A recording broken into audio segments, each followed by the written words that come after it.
It is Sunday, August 28th, and 7 p.m., and it's time to lock in with the set 6145. As you're coming into the room, just let me know you're here. Give me a shout. Tonight is a very special night, as always. I have a very amazing guest, uh, CEO of Urban Alchemist clothing line, all the way from Miami by way of Baltimore. Not Baltimore, Baltimore. Get it right.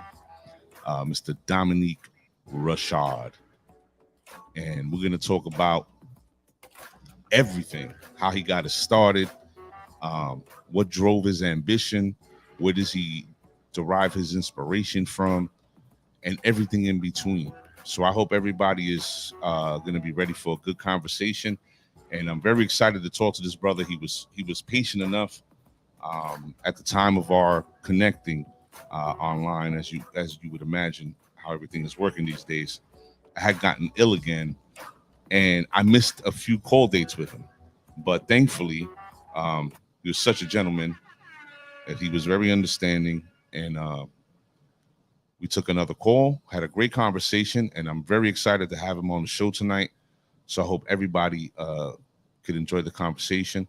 And not only that, this gentleman is following in the long line of quite a few people we've had in this sphere of clothing and design. Salute to the fashionista, Miss Kalia Clark, out there doing her thing. And to my guys up in the Bronx of the Cricket Club Shop, those brothers are dropping crazy wares. And if you haven't seen it, go back and check out the interview, man, because it is fire and their pieces are amazing. But tonight is all about Mr. Dominique Rashad and the clothing from Urban Alchemist. So I'm going to run this track, and then we're going to get this show started. It's going to be a good one. Let's go.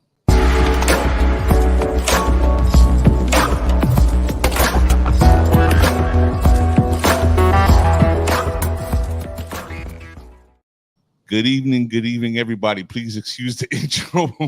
I'm your host, Mr. A. This is the set 6145. Tonight, as I stated earlier, we have the CEO from Urban Alchemist Clothing from Miami by way of Baltimore, Mr. Dominique Rashad. Tonight, we're going to have a conversation about how he got started, where he draws his inspirations from, his ambition, his drive, his goals, and everything in between, and what he hopes to see in the future. So without further ado, I'd like to welcome to the set, Mr. Dominique Rashad. Sir. Mr. A all day, what it is. You already know, brother. I'm very glad to have you on the show, and I'm glad you could give me your time, man. I know you're a very busy brother, but I appreciate you, coming on the show, and I'm looking forward to this conversation. As always, I like to start at the very, very beginning. As I told my audience, you are based in Miami by way of Baltimore, and I said it correctly. You did. Appreciate that.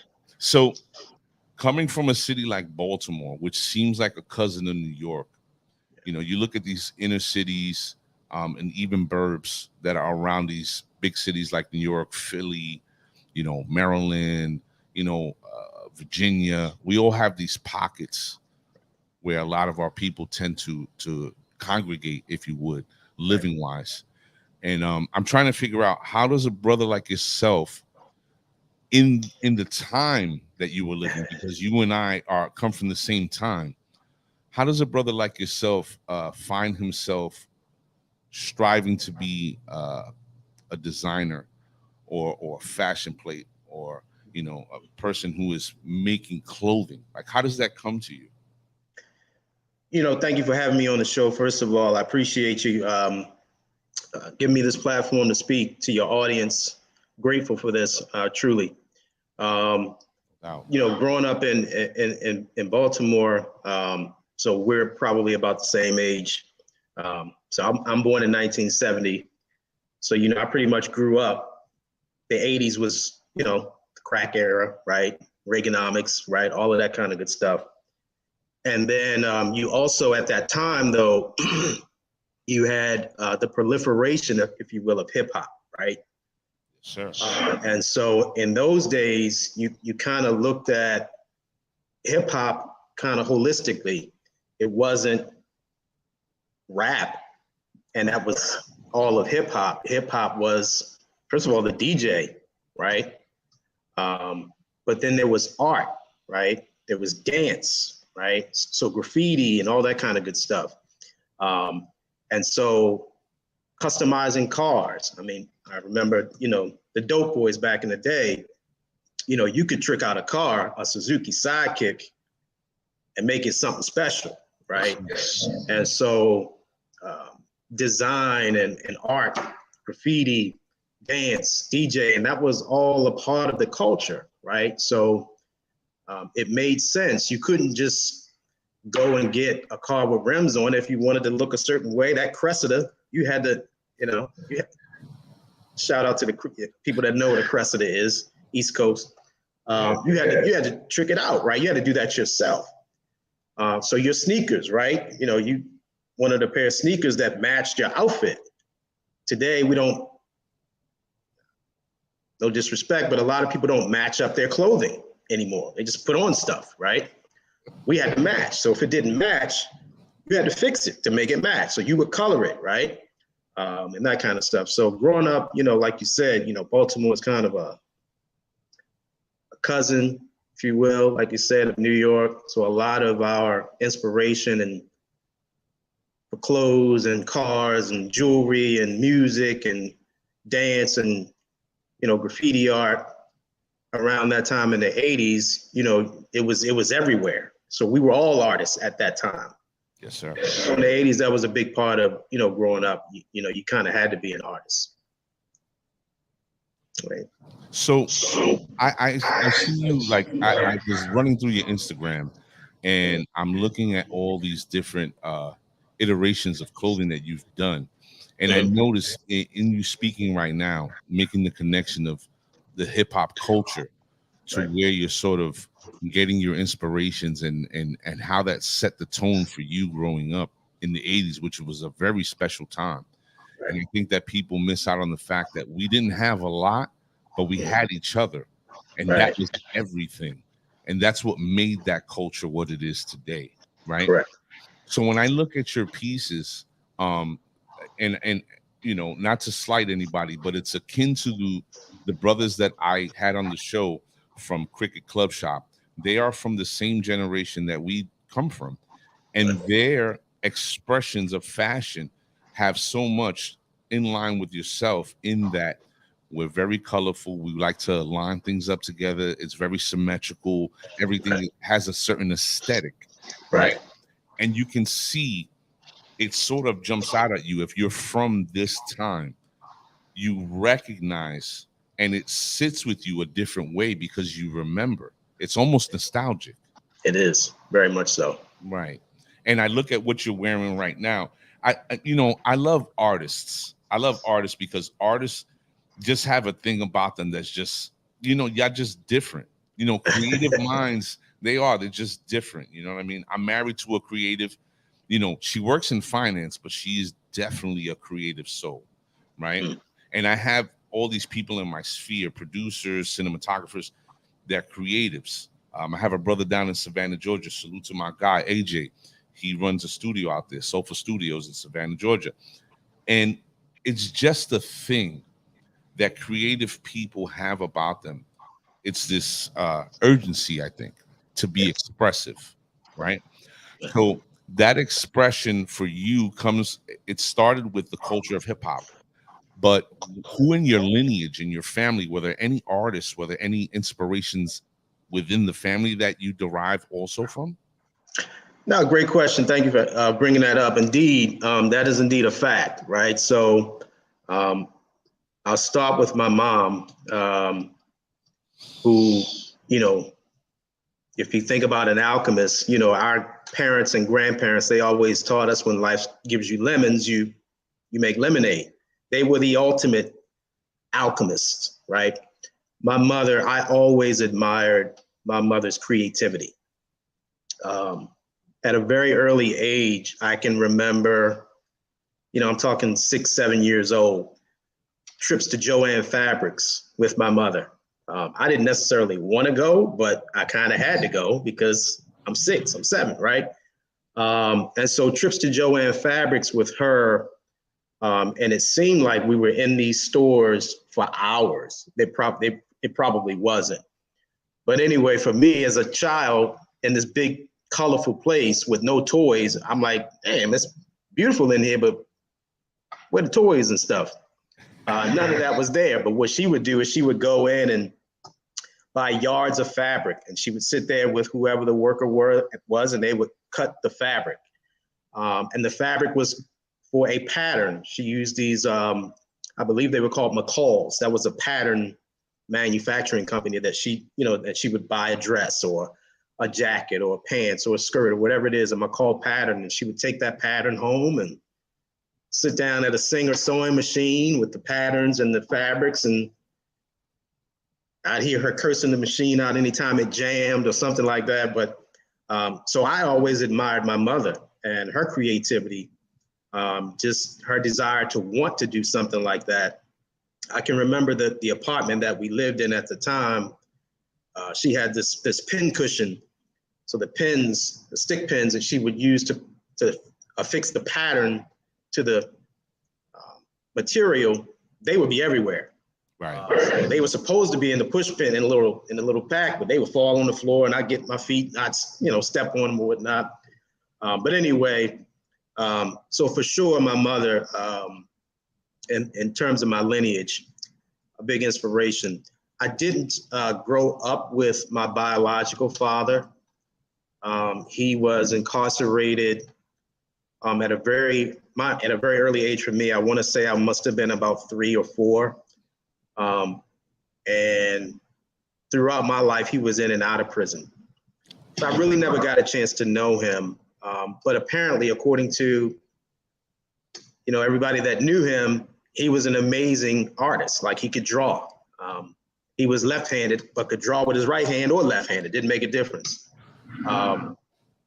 So I had that, kind of in my DNA from my biological parents. I was very fortunate, though, to have been raised with my mother, who she married at the age, I was 6 years old when she married. And my stepfather, he raised me, and he was an incredible visual artist as well. Wow. Right. So I had people around me that were creatives and, just enjoyed painting. He was amazing. He could paint. He was like, he wasn't just an artist visually. He could draw, he could paint, he could sculpt, but he could also build, right? He was a builder, right? He built a bathroom in our house, just built a bathroom in the basement. So he was an amazing, amazing human being. But yeah, so speaking to, the lineage and all that kind of good stuff, it's not just hip hop. It's the fact that I had people around me, close to me, that, I looked up to and admired, most notably my mother, for sure. So yeah, being in the pocket that we come from, right? Mm-hmm. I don't know if you did, or I'm just gonna ask, like, what kept you from the lure of the streets and hustling and moving weight? You know what I mean? Like, what kept you from that if you did stay away from that? Yeah, man, good question. Back to my mother, I mentioned, growing up in the 80s, this was the crack era, right? So I guess 1983, Run DMC hit, around that time, right? Somewhere around that time. So I must have been 13 at that time, growing up in Baltimore. I said it, Baltimore, no TI, no Baltimore. It was Baltimore, West Side, as a matter of fact. Growing up in West Baltimore, at that time, we looked up to the dope boys, right? I looked up to the dope boys. I still got a gold crown in my mouth today, because that's what the dope boys in the neighborhood did, right? I mean, they had the flyest cars, right? They had the best jewelry, the flyest clothes. They had the girls. So they were the ones in the neighborhood that we, looked up to say, okay, that's what it looks like when you get it, right? They had the Cressida that was, fly, and the speakers and all that kind of good stuff, right? They had access to everything. But I mentioned my mother. My mother was, I was an extremely obedient young man. One of the best things my mother did, I didn't like it at the time. I did not like. But from the time of when I graduated, or I guess graduated, whatever you call it, sixth grade onward, I was never allowed. And this is what she told me. You are not going to school with the same people in the neighborhood. They can be your friends, you can hang out, you can go to the parties and all that kind of good stuff, but you have to go to a school somewhere else. So a lot of my time was spent on the bus, on the subway, going to a school in some other part of the city because my mother simply would not allow it. So I would leave early and get home Monday through Friday later than everybody else. And whatever happened in the neighborhood that made its way to the schoolyard and then made its way out of the school and into the neighborhood, I missed it. I didn't see it because I had to go to school way across town. I had to go from, for the seventh grade, eighth grade, all the way through 12th grade. I was not allowed to go to school in the neighborhood. It worked out great for me. Matter of fact, the middle school that I went to, again, way across town, I had to lie about the address where I lived and all that crap to get in. My mother had a friend down the block from this school, a very, good school. I went to a good middle school for 7th and 8th grade. By the time I got to 8th grade, though, there was a student coming in. I want to say she was in the 6th grade. She wasn't in the 8th grade because I was about to graduate. But this student, there was a buzz around this student, right? And the name, I didn't know who this person was, but when I got a chance to see the person, I'm like, oh, it's very pretty. I get it. Why everybody talking about her, right? But I ain't, okay, it's a lot of pretty girls in here. What's so different about her? But she was beautiful. Anyway, that middle school that I went to way across town that I had to walk, catch the subway, catch the bus, get a transfer, lie about the address. That was the same middle school that Jada Pinkett went to. Oh. Right, same middle school. And so, I was way across town, making new friends and hanging out with different people and all that kind of good stuff. And that kept me away from a lot of the stuff that was going on in the neighborhood. So I was able to, have connections in the neighborhood and then have connections outside of the neighborhood. So that was really definitely one of the ways that kind of kept me away from the streets. My mother you just can't go to school down the block. You can go to school anywhere else in the city, but you can't go to that school. So I went to a great middle school. I went to a great high school as well. I met a lot of different people. So in those times in your life, like you're going through that, right? Are you understanding what the goal is, or do you come to the realization of what the goal is that your mother's trying to do by keeping you from the neighborhood during this time? Or is it young man syndrome where you're frustrated, I want to hang out with my friends in school and I want to go to school with them too? Yeah, I think it was a little of both. I think I got it. I understood it. Again, I didn't get a chance to know my father because the streets, right, got him, right? And so my mother wasn't having any of that, right? Because I had an amazing stepfather who, again, took care of me, was great to me. So I understood what she was trying to protect me from. I understood that the neighborhood that I grew up in, wasn't the best neighborhood. And,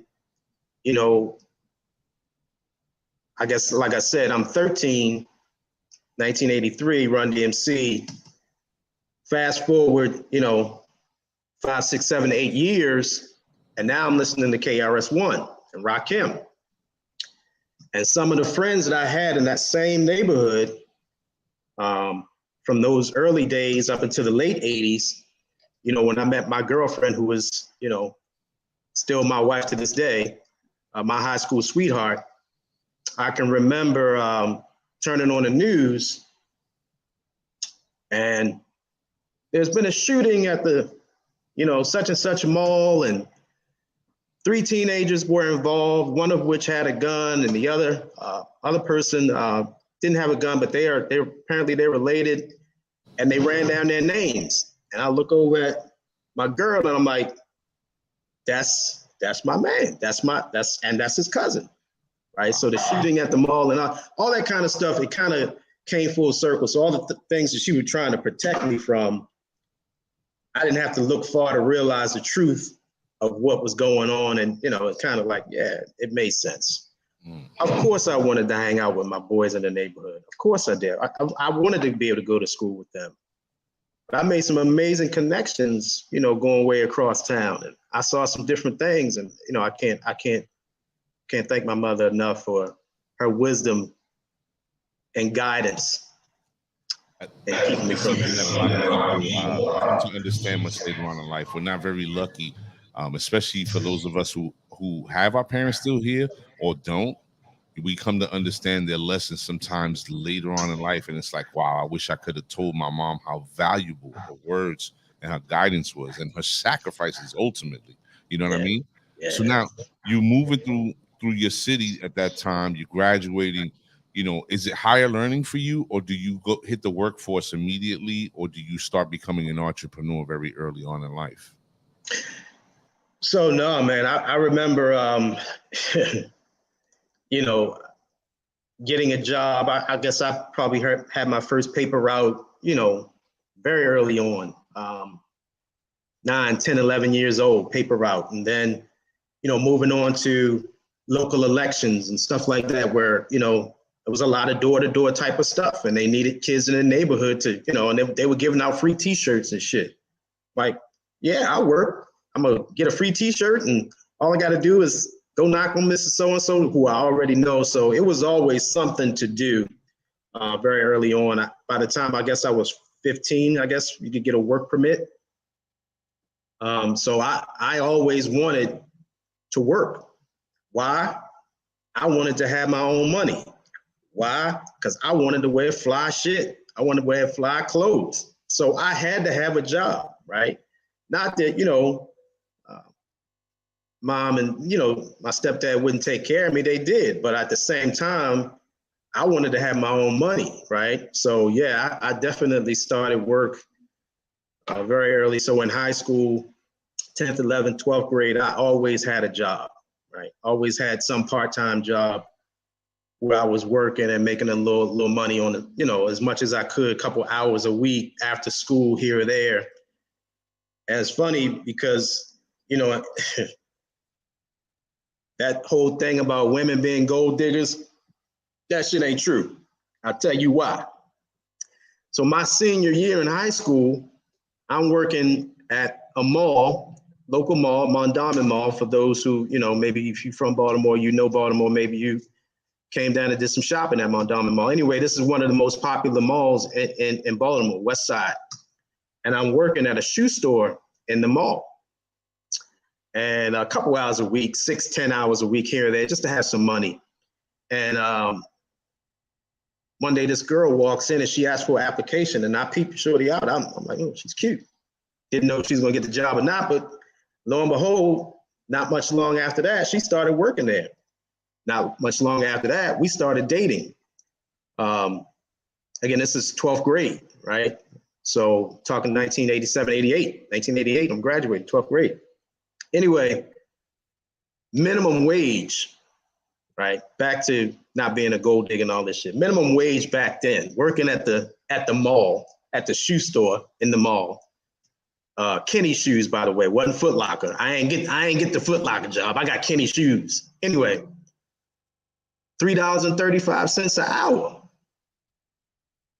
So you do the math. If I'm doing, 10 hours a week at $3.35 an hour, and so is she. You know what I mean? So we get our little check, and it was such a small check. We would hand the check to the store manager, and he would give us cash out of the register, the cash out check, right? He'd give us a check and cash the check right out the cash register. That girl became my wife. That's the mother of my children. So all this gold digger crap, that shit ain't true. A lot of people ain't got no game. A lot of y'all ain't got no game, so you can't keep her. So you think she a gold digger, but no, it's you. You the props. Mr. Rashad is spitting, as they say. Come on, man. Come on, man. Come on now. So anyway. So let's fast forward a little bit. So it seems like you're in the workforce after school. You meet your ultimately the woman who becomes your wife. You're Right. establishing yourself. And at what moment, do you come to understand that, beyond this point, as you're going through life, how supportive she is of what you want to do ultimately with your life? Are you talking about my girlfriend at the time? Absolutely. Yeah. No, absolutely, 100%. She must have saw something in me, because after graduation, again, I went to a school way across town. So this is my girlfriend. We went to prom. I went to her prom. She went to my prom. 1 week was my prom. The next week was hers. So I had to rent the car twice, rent the tux twice, rent the hotel room twice, just so me and my new girl, we could do our thing or whatever, right? So anyway, the shoe store job, I say to the boss, look, I've been doing really good in school.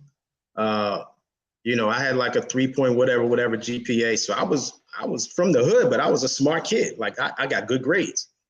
And a lot of my friends that I was really close to and still close to this day, we got good grades. We just knew how to maneuver in the hood. So anyway, 12th grade year, the French teacher at the time, I was taking French, said, you're a really good student. What do you think about joining us? There was a group of kids, I don't know, 10 or 15 kids, on the student exchange trip to France, to Paris. It's coming up in the spring. We'd be there for about a month, right? And you're such a good student. I think this is the French teacher telling me this, right? I think you'd be great to come with us. I'm like, okay, right? So anyway, by the way, that same French class, you guys know Pastor Jamal Bryant. I'm kind of name dropping. I did Jada earlier. Pastor Jamal Bryant was like, he was in my class, he's a classmate in French with me. Anyway, so I was able to go to Paris, France. And, my girlfriend was like, you leaving? This is my new girl. We just went to the prom. We graduated. Now you leaving? You're going to France? I'm like, yeah, I'll be there for a month or whatever. She stayed at my house. My mom loved her, and my stepdad and my sister loved her so much. So for the first couple of days when I left, they said, well, look, you can come over and hang out. I know you're going to miss him. We're going to miss him too. We think the world of you. So, this is somebody that saw me go from the mall, $10 10 hours a week, $3.35 an hour, to a trip to Paris, France. And I'm 17 years old as a student exchange in France and coming back. And I worked at the gas and electric. I had a job in the summer when I got back that wasn't at the shoe store. I was working for the electric company. I went to Morgan State University in Baltimore there and studied engineering. She saw it. So she knew. She got in early. She was smart. Yeah, so she supported me the whole time. I mean, she was doing her thing. I'm broke going to college or whatever, cutting hair in the dorm for people. And she was off and running her career, making plenty of money, buying me clothes and all. I was looking fly on the campus, and they ain't know it's my girlfriend that was, buying all that stuff for me. Anyway, yeah, so she definitely supported me from the very beginning. Salute to Mrs. Rashad for being what she's supposed to be in a man's life, and real queen. That's real what queen. It is, really. You know what I mean? Mm-hmm. So now, at what point do you decide to yourself, you know what? I have this vision. I've always felt this within myself. I think it's time I pull the trigger on this endeavor and really go head first and make this happen. How does that come together for you? You mean clothing? Clothing, yes. Starting a brand. So my career, I mean, I've done a lot in my career. Like I said, I graduated from Morgan State, had a degree in elementary education. So out of the gate, I was a school teacher. And then at some point, you need to recertify your teaching certificate. A lot of my peers, they were going into specialties. specializing in math, specializing in science, or they would go into the principal. They wanted to become a principal. I wanted nothing to do with that. I wanted to be in technology, right? So I went back to certify, keep my teaching certificate in the area of technology. So I got my Microsoft Certified Systems Engineer certificate called an MCSE back in those days. So I got my MCSE, and this is 6 years into being a teacher, and they said, well, that's great that you got enough credits, but the school that you went to, we did some background, the school that you got your credits from was not one of our accredited universities. So you're going to have to go back. I put my resume out on Monster and I got a job, right? Making more money than I was as a teacher. I was in IT.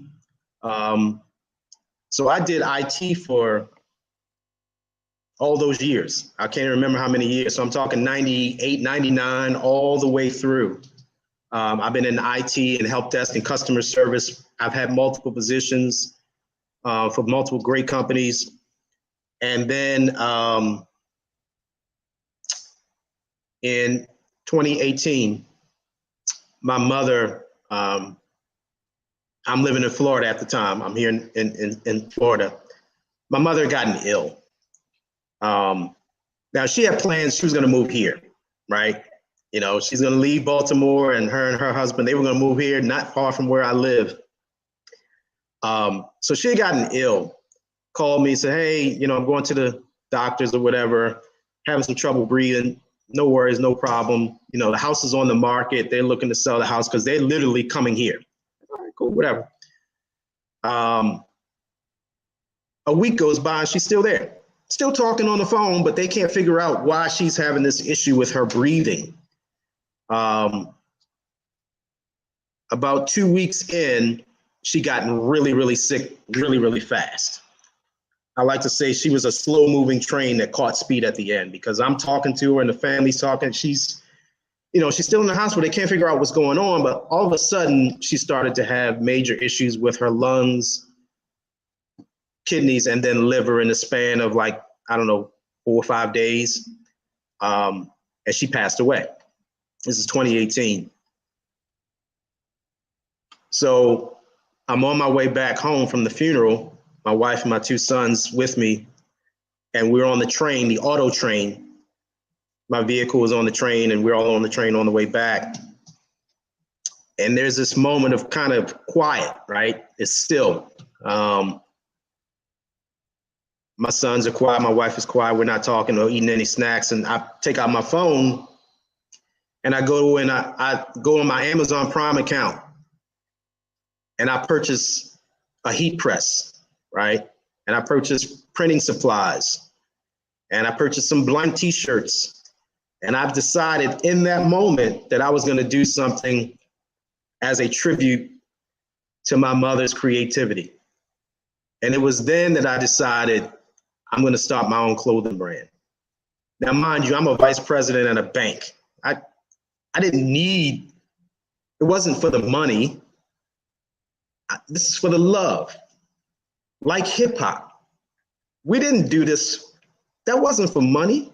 We did it for love. We love the culture. We love the music. We love the dance. We love the DJs, the graffiti art. Same thing. Hip hop to me is alchemy. My mother is an alchemist. So it made sense for me to start a brand as an ode to my mother, her creativity. So I've been doing it ever since. First of all, I want to share with the audience that's in the room right now. I want to share Mr. Rashad's IG so you guys could take a look. And secondly, as I'm sharing this, I want to say, condolences to you and your family, man. None of us are ready to be members of the club of losing our parents, especially and specifically our mothers. And I'm also a member of that club, and it's something that is just different. Losing your mom, who's essentially the matriarch and the head of the family, in the design of everything and in our lives, is a tough go. So I'm very sorry for your loss, but it's a beautiful thing that you took this moment to find something that you can sort of work on, in effect, losing your mom, and she being the inspiration behind all of this is just, it's a beautiful story. Thank you. So salute to you, Appreciate man. I assume that's the queen right there. That's the queen right there. All right. Right? Yes, indeed. Yep. But see, this is what I'm talking about, Rashad. When I look at your designs, right? Yes, sir. Colorways, patterns, and how you put everything together, and this is the culture. Yes, it is. I can see the way you express all these things and how you put it all together. This is the culture speaking right here.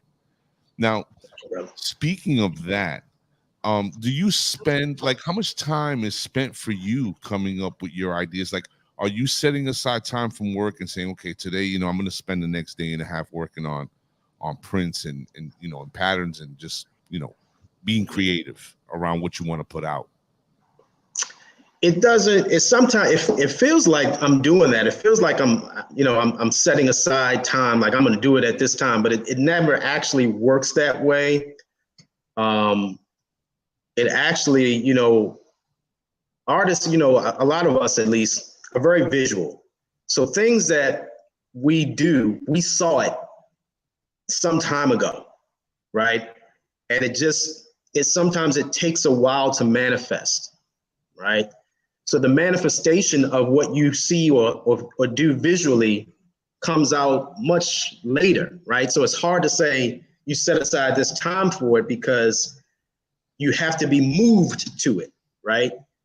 There are times when I think I'm gonna sit down and I'm gonna do this and nothing happens, right? Something happens, but it's not what I want. That's, it's just me kind of, sitting down and deciding I'm gonna work on my craft or whatever and work on this piece.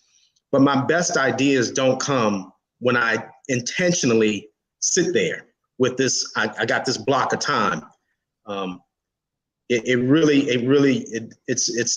a spirit, right? That's when the best work comes.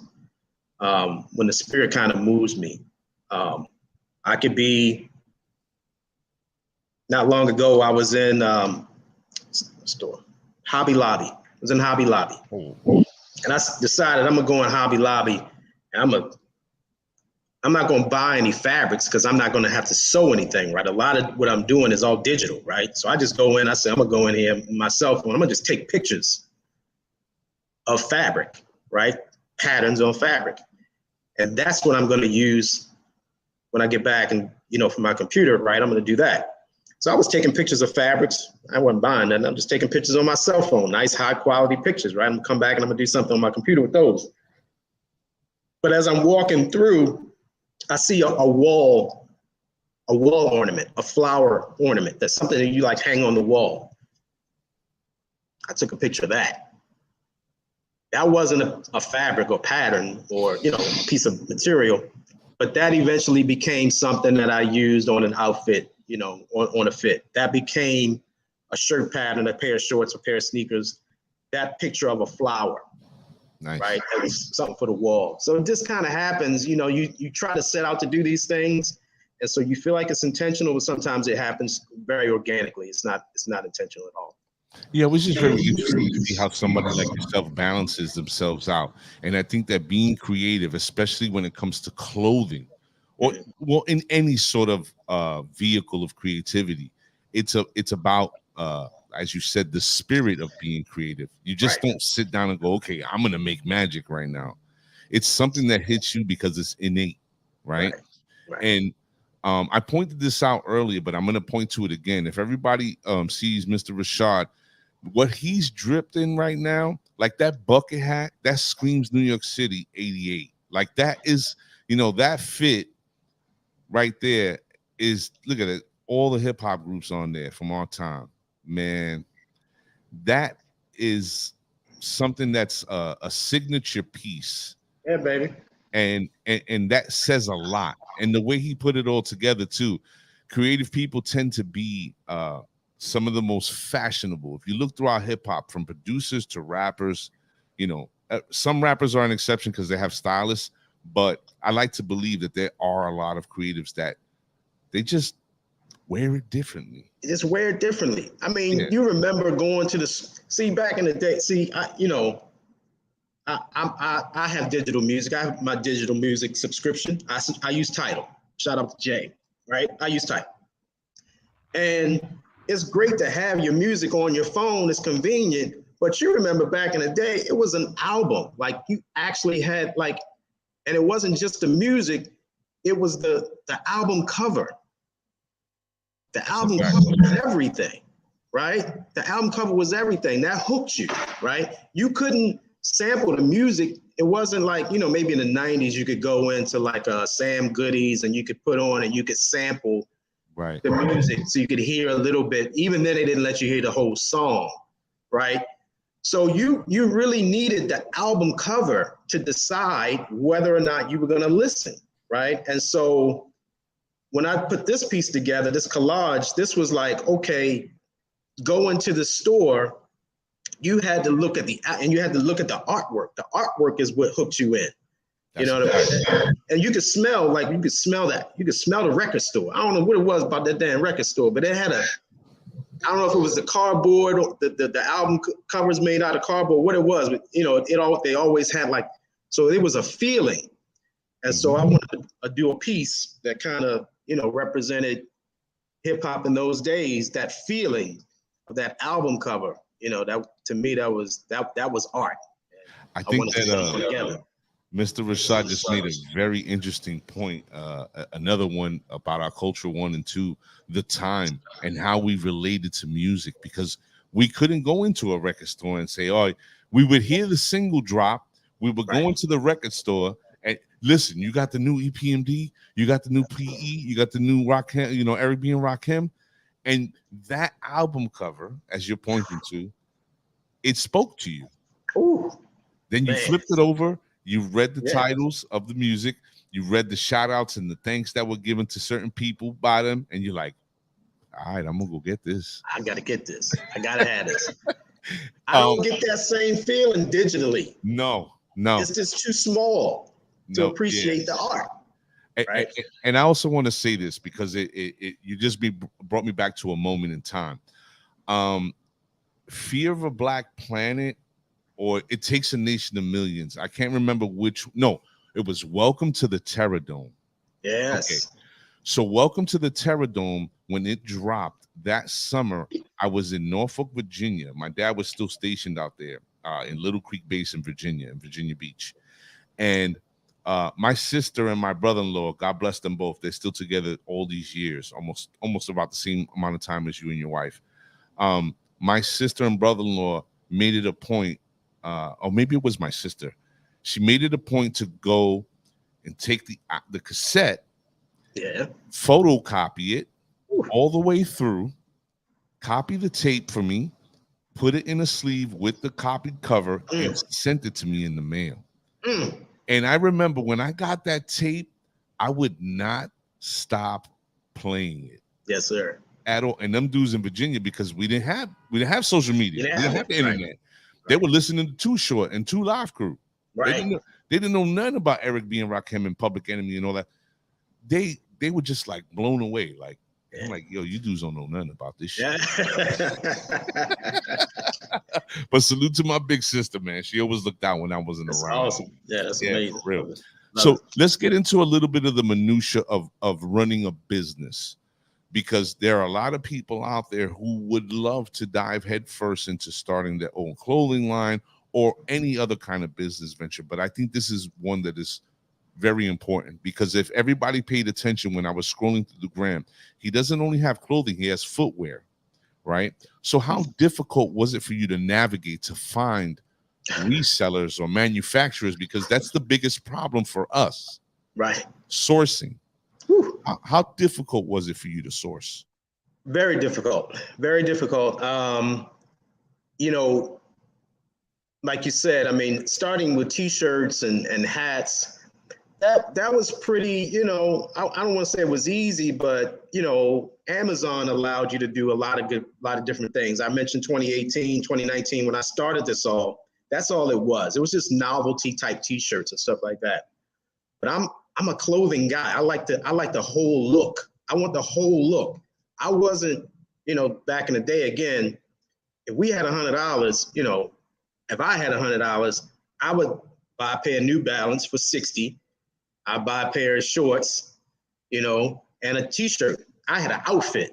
I had a lot of dudes that would just blow the whole $100 on a pair of Yvonne Lendel's, but their outfit was trash.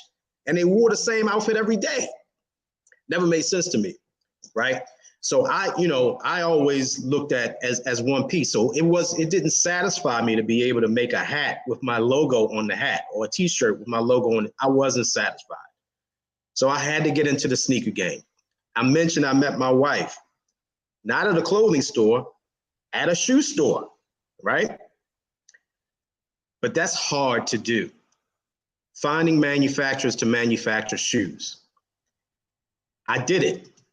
Before I tell you how I did it, I want to share a quick story. I was watching Drink Champs, it's like a year ago, and April Walker from Walker Wear, salute April, was on Drink Champs, and Nori and DJ EFN are asking her about her transition from what she was doing alone by herself to getting people to sew her clothes. How did she make that transition, right? And get people to help build her brand, because she couldn't do it all on her own.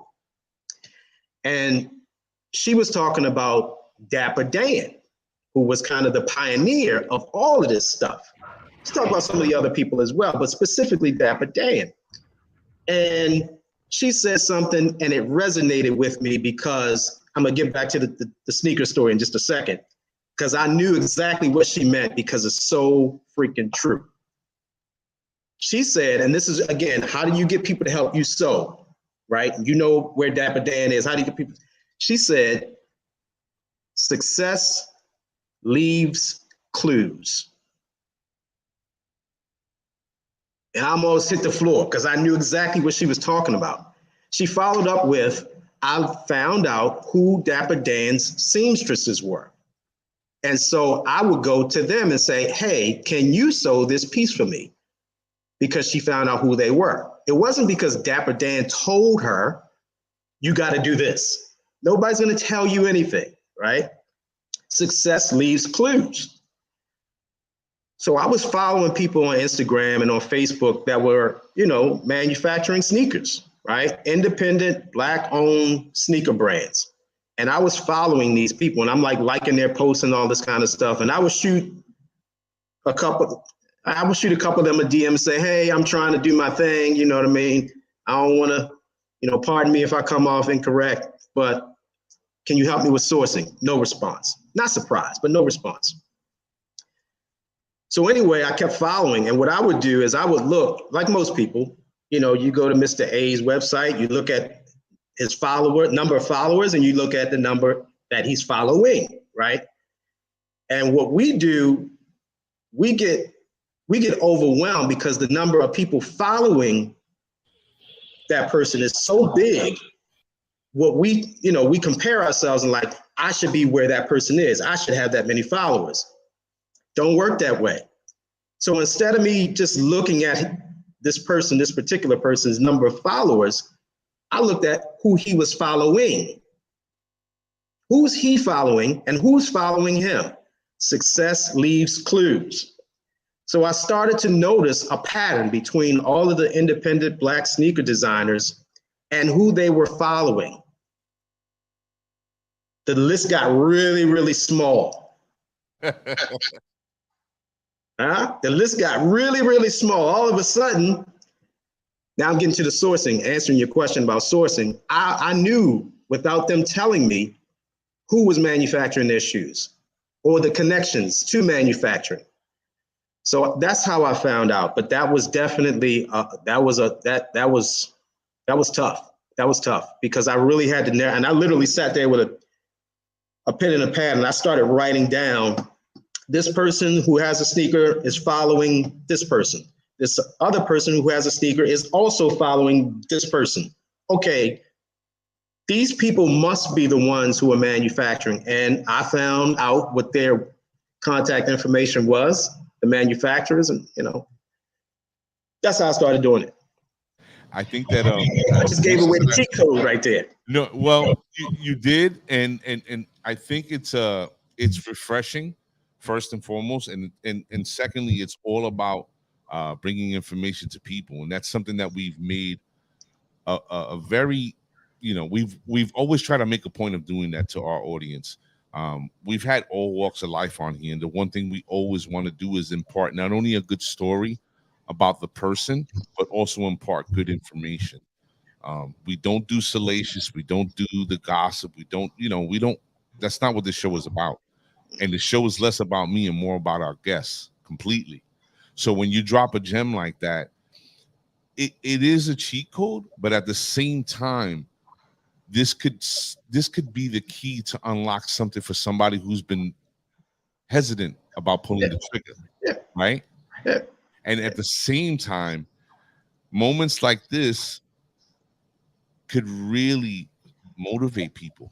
Yeah. And I think that's the biggest part of it all. You I know hope what I so. mean? I No, hope so. for sure. And people understand something. The hardest thing to do is to do it. Right. Fucking line. The hardest thing to do is to just do it. And you're gonna run into people that are gonna tell you, "What are you doing? You're bugging. You ain't never gonna listen."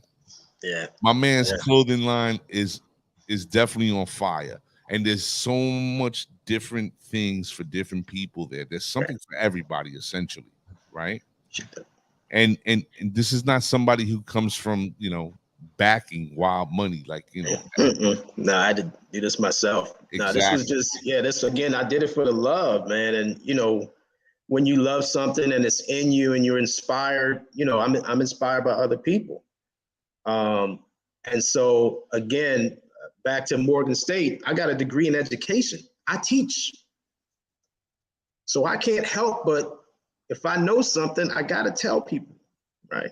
I gotta share. Exactly. I want to motivate other people. So I've been motivated. I want to motivate other people. So this is a big part of what we do, man. Well, let's talk about this is another tough topic that I want to talk about. What are the hindrances or the sideways stuff that you've encountered in this journey of developing your clothing line? Because everything, as we said, is not easy. You have to go and you have to have bumps and bruises in developing your brand. Right. But could you speak to some of that you've experienced so far? Yeah, for sure, man. I mean, in clothing, I guess with a lot of different things, there's this, you have to hit a certain number of minimums, right? Minimum amount or minimum quantities, right? And so that's very, very difficult to do, to get to the minimum quantity in order to produce something, right? Unless you are already funded, right? You can't just get to that minimum number because that manufacturer doesn't want to produce one-off. They want to be able to, produce hundreds at a time, right? Nike and all of them, they can make their minimums, right? They buy 100,000 or 200,000 or 300,000 pairs of whatever because they know we're going to be outside. Guess what that did to their price? Drive it way down. Right? Guess what that does for their markup? Allow them to mark up, 200, 300%, right? Your boy didn't come up like that. I don't have it like that. I'm not Nike. I don't want to be. But the same manufacturer or manufacturing requirements exist, whether you're a large platform and you have a marketing budget like a Nike or your Urban Alchemist clothing, your Dominique, right? It's the same process. And so that's a very, very difficult thing to get to the point where you can reach that minimum quantity of something and be able to have it, out there because it's expensive. It's very, very, very expensive. So I don't want anybody to get it twisted into thinking like, oh, you're going to start this and you're going to make all this money. No, you're going to spend a lot of money. You're going to spend a lot of money, right? So just for people to understand, I mean, and they, that's one of the pitfalls. That's one of the struggles is being able to reach those minimums. You were on my website and there are things on there that only require a single quantity, right? I can do drop shipping for pretty much most of my stuff. There is, though, a section on my website. If you go to sneakers, and there's one section that says exclusives. That exclusive sneaker, I'm still struggling to hit my minimums on. This is real talk. Like I'm talking to, this is the set 6145, right? Everybody who's in here, I'm telling you now, right? This is a 100% custom design sneaker that I drew on a piece of paper or whatever and had a tech pack, right? Those of you who want to get into sneaker designs, you need somebody who can make a tech pack, right? Because that's what the manufacturer requires. The manufacturer is probably somebody somewhere. They may not speak English. They got a tech pack. They don't need it. So I had to draw my sneaker out, find somebody who could do a tech pack, pay that person to do a tech pack, send the tech pack out to the manufacturer, order a sample, right? I still have my samples, right? So on my exclusive section on my website, you'll see the exclusive, and I call that the loyalty. That sneaker is called Loyalty 1. But anyway, that's not an easy thing to do. So I'm laying out some of the steps, but I'm also giving you some of the things that it's definitely, it's not easy. It's not easy. It's not easy. I think people really need to understand that when it comes to any sort of business, but specifically clothing lines, there's so many intricacies that go into it besides the sourcing, design, and minimums. He said minimums. And what he's essentially saying is some companies, some manufacturers won't even talk to you if you're not ordering 100,000 pieces. It just doesn't happen. Doesn't happen. So in order to reach that goal, finances have to be in order. And that's the exclusive sneaker. Those, if you click on that one, you'll see those require a pre-order, but those are 100% me. Oh, wow. Okay. Right. So you see, it says it right there. This is an exclusive pre-order, blah, blah, blah, blah, blah, right?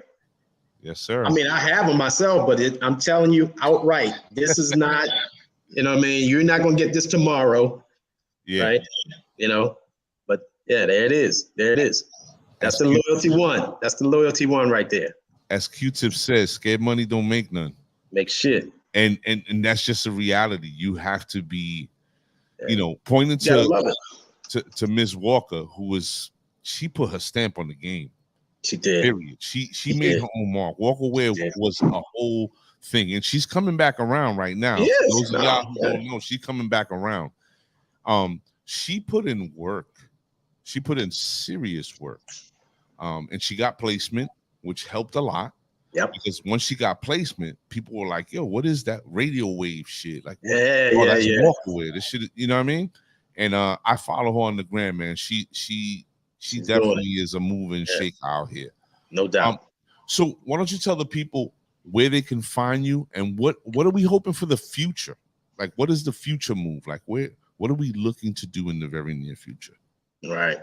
So where you can find me, I mean, obviously my website, www.urbanalchemistclothing.com. That's the website. Find me on the gram and on Facebook as well. It's at urban_alchemist_clothing on Instagram and Facebook. There you have it. You can purchase right through Facebook. A lot of my posts, you can see that's the hat I'm wearing right there. It is.